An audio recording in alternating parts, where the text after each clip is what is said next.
जय हिंद दोस्तों, आप सभी का स्वागत है आपके अपने यूट्यूब चैनल एसजी स्टडी पे। दोस्तों अभी हम लेकर आ गए दिल्ली पुलिस के लिए प्रीवियस ईयर के कंप्यूटर क्वेश्चन का ये पार्ट 2। अगर पार्ट 1 नहीं देखे हो इसका तो पार्ट 1 जरूर देख लेना मेरे भाई, क्योंकि जितने भी करवा रहा हूँ ना कंप्यूटर क्वेश्चन सीधा दिल्ली पुलिस में आने वाला है, क्योंकि पूरा का पूरा क्वेश्चन दिल्ली पुलिस 2020 के अंदर पूछा गया क्वेश्चन करवा रहा हूँ। चलिए देखिए, सबसे पहला क्वेश्चन क्या कह रहा है कि इंटरनेट से संलग्न प्रत्येक कंप्यूटर में निम्नलिखित में से कौन क्या होना आवश्यक है। तो इसका राइट आंसर हो जाएगा दोस्तों आईपी एड्रेस होना बहुत आवश्यक है। इंटरनेट से संलग्न प्रत्येक कंप्यूटर आईपी एड्रेस का उसमें होना क्या है, आवश्यक है। आईपी एड्रेस का फुल फॉर्म क्या होता है, तो इंटरनेट प्रोटोकॉल होता है। इंटरनेट प्रोटोकॉल होता है, कल भी हमने बताया था इसको, ठीक है, तो आप लोग याद रखिएगा। अगला क्वेश्चन की ओर बढ़ते हैं। अगला क्वेश्चन देखो क्या कह रहा है, एमएस वर्ड में निम्नलिखित में से कौन सा एक मान्य पैराग्राफ अलाइनमेंट नहीं है। ठीक है, देखो अलाइनमेंट जो होते हैं ना वो अभी मैं समझा देता हूँ। पहले इसका जो राइट आंसर हो जाएगा वो हो जाएगा टॉप, यानी कि टॉप जो ये कोई अलाइनमेंट नहीं है। अलाइनमेंट जो होता है एमएस वर्ड के अंदर 4 प्रकार के होते हैं। अलाइनमेंट कितने प्रकार के होते हैं, 4 प्रकार के होते हैं। एक होता है लेफ्ट, एक होता है राइट अलाइनमेंट, एक जस्टिफाई अलाइनमेंट, और एक होता है मेरे भाई क्या चीज़, सेंट्रल अलाइनमेंट होता है। क्या होता है, सेंट्रल। ठीक है, तो यहाँ पर हो जाएगा क्या, सेंट्रल अलाइनमेंट जो होता है मेरे भाई एक होता है। ठीक है, तो ये होते 4 अलाइनमेंट होते हैं अलाइनमेंट के प्रकार। लेफ्ट अलाइनमेंट का काम क्या है, तो लेफ्ट अलाइनमेंट का काम है कि लेफ्ट साइड में हर अक्षर जो मतलब कि जो होते हैं शुरुआत में एक समान दूरी पर रखता है, और वही चीज़ राइट वाला करता है, राइट साइड में वो रखता है। ठीक है, और जो सेंट्रल का काम होता है ये क्या करता है कि दोनों तरफ बराबर स्पेस होगा। ठीक है, इनमें। और इसमें जस्टिफाई वाला में क्या होगा, सभी लाइन को बराबर करता है। जस्टिफाई क्या करता है, जो भी लाइन होगा उसको बराबर करेगा। तो याद रखिएगा, भूलिएगा मत।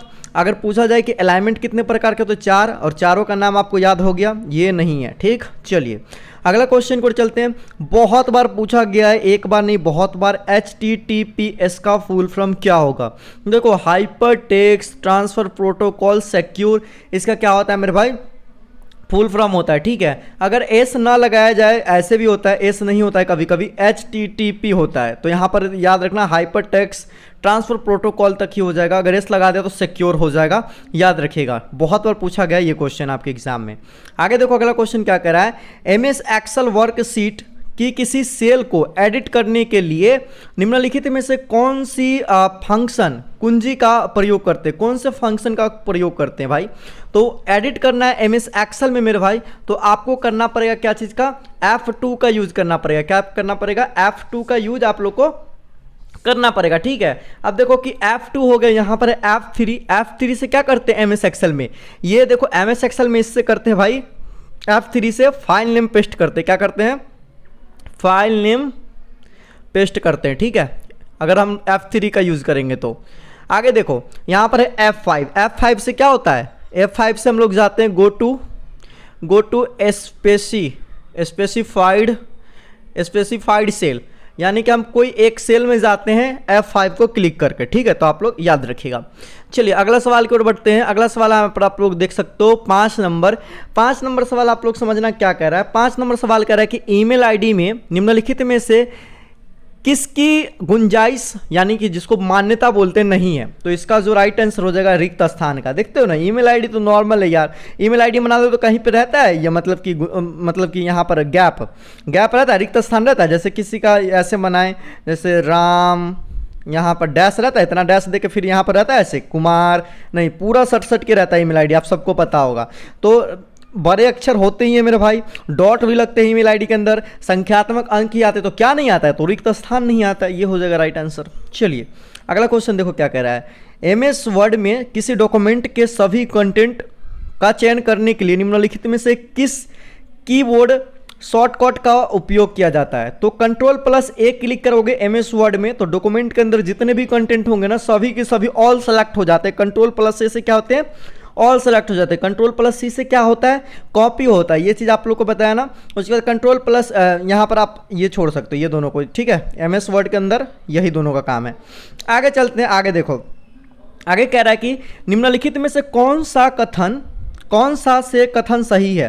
ठीक है, कौन सा जो कथन है वो सही है। देखो बोलता है एमएस वर्ड में एक टेक्स्ट का एक साथ इटैलिक और बोल्ड दोनों नहीं हो सकता है मेरे भाई, दोनों हो सकता है, तो ये कथन क्या हो जाएगा, गलत हो जाएगा। ठीक है, दोनों हो जाता है। देखो MS वर्ड में किसी टेक्स्ट और फॉन्ट टेक्स्ट में फॉन्ट का आकार 8 से कम नहीं हो सकता है। बिल्कुल सही बात है। सबसे लेटेस्ट जो होता है, लास्ट वाला जो होता है वो 8 होता है। 8 से नीचे कोई नहीं आता, 7 नहीं आएगा, 4 नहीं आएगा। 8 से हम ज़्यादा जा सकते हैं लेकिन उससे 8 से कम नहीं जा सकते। तो ये बी नंबर जो होगा हम लोग का सही हो जाएगा, जबकि 1 नंबर गलती हो जाएगा। यहाँ पर ऑप्शन में यहाँ पर गलती दिया गया कि ना एक होगा और ना ही 2 होगा, लेकिन यहाँ पर क्या हो जाएगा, दो इसका राइट आंसर हो जाएगा मेरे भाई। ठीक है, क्यों? क्योंकि आप लोग खुद देखना, मोबाइल में MS वर्ड को डाउनलोड कर लो और उसमें जाना फॉन्ट वाले साइज में और टेक्स्ट को देखना। 8 से आप कम नहीं कर पाओगे, 8 से कम नहीं हो सकता। तो नहीं हो सकता तो सही बात बोल रहा है ना। अगर बोलता है कि 8 से कम हो सकता है, ठीक है, 8 से कम नहीं हो सकता है तो यहाँ पर नहीं होगा। बोलता 8 से कम हो सकता है तो 8 से कम तो होगा ही नहीं। ठीक है, तो ये क्या हो जाएगा यहाँ पर, ना तो 1, यहाँ पर केवल 2 हो जाएगा। ठीक है, इस बात को आप लोग समझिएगा। अगला क्वेश्चन की ओर बढ़ते हैं। ऐसा डाउट लग रहा है तो आप लोग देख लेना, ऐसे तो यहाँ पर 2 ही होना चाहिए आंसर। ठीक है, लेकिन अगर ये दिया तो हमें जहाँ तक लग रहा है कि ये वाला तो गलत है मेरा भाई, लेकिन ये सही है, देख लेना आप लोग। ठीक, चलो अगला क्वेश्चन की ओर बढ़ते हैं। देखो, निम्नलिखित में से कौन सा MS वर्ड सॉफ्टवेयर का सर्वोत्तम तरीके से वर्णन करता है?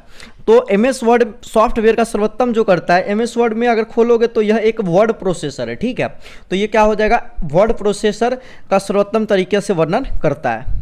अगला क्वेश्चन चलो देखते हैं। 9 नंबर क्वेश्चन देखो, MS एक्सेल में एक वर्कबुक में कम से कम कितने वर्क शीट होनी चाहिए मेरे भाई? तो कम से कम कितना होना चाहिए, 1 होना चाहिए। MS एक्सेल में जो होता है मेरे भाई, वर्कबुक में कम से कम कितने शीट होनी चाहिए, 1 वर्क शीट होने चाहिए। और आप लोग को याद रखना, यहाँ पर अगर आप लोगों को क्वेश्चन आ जाता है कि MS एक्सेल में एक वर्क में, ठीक है, वर्कबुक में बाय डिफॉल्ट अगर पूछा जाए, बाय डिफॉल्ट कितने सीट होते हैं भाई, कितने सीट होते हैं? तो 3 सीट होते हैं बाय डिफॉल्ट। अगर आपको पूछा गया यहाँ पर कम से कम कितने होते हैं तो 1 होते हैं। ये राइट आंसर हो जाएगा। अगला चलो देखो, यहाँ पर देखो, निम्नलिखित में से MS एक्सेल का फॉर्मूला का परिणाम क्या होगा? देखो बनाते हैं इसको, कैसे बनेगा। देखो 256 है, 256 को 8 से काट दो मेरे भाई, ये 8 से कट जाएगा कितने मरतबे, 8 3 का 24 हो गया, 8 दूना 16, ये आ गया 32। अब 32 को क्या करो मेरे भाई, यहाँ पर 4 से काट दो, 4 से कितना मरतबे कट जाएगा, 4 8 32 हो जाएगा। 8 आ गया, 8 को काट दो 2 से, 2 से कितने मरतबे, 2 चौक 8, तो ये हमारा क्या हो जाएगा, 4 राइट आंसर हो जाएगा। तो MS एक्सेल का जो फॉर्मूला होगा, इसका परिणाम क्या हो जाएगा, 4 हो जाएगा। कैसे आया समझ गए? बहुत ईजी है बनाना मेरे भाई। 10 क्वेश्चन थे, कितना आप लोग को समझ में आया, कैसा क्वेश्चन लगा? ये सारे के सारे प्रीवियस ईयर के पूछे गए क्वेश्चन है, तो कमेंट में बताना। इस वीडियो को अपने दोस्तों तक जरूर पहुंचाइएगा, बताइएगा कि प्रीवियस ईयर के यहाँ पर कंप्यूटर, GK, रीजनिंग विजनिंग का क्लास चल रहा है, तो वो ज्वाइन हो जाए इस चैनल से। बहुत ज़्यादा बेनिफिट मिलेगा एग्जाम में मेरे भाई, बहुत ज़्यादा। 10 की 10 मैं बोला हूँ, कंप्यूटर में मैं करवाऊंगा आपको स्कोर, टेंशन मत लो। उसके बाद टेलीग्राम को ज्वाइन कर लेना, क्योंकि सारे वीडियो का नोटिफिकेशन आप तक नहीं पहुंचता। तो टेलीग्राम पे मैं वीडियो को वहां पर नोटिफिकेशन PDF सब कुछ दे देता हूं, तो आपको पता चलेगा, तो आप लोग क्लास कर पाओगे टाइम टू टाइम। ठीक है, बाकी इस वीडियो को शेयर कीजिए। मिलते हैं हम दोस्तों एक और न्यू वीडियो में, तब तक के लिए जय हिंद, वंदे मातरम।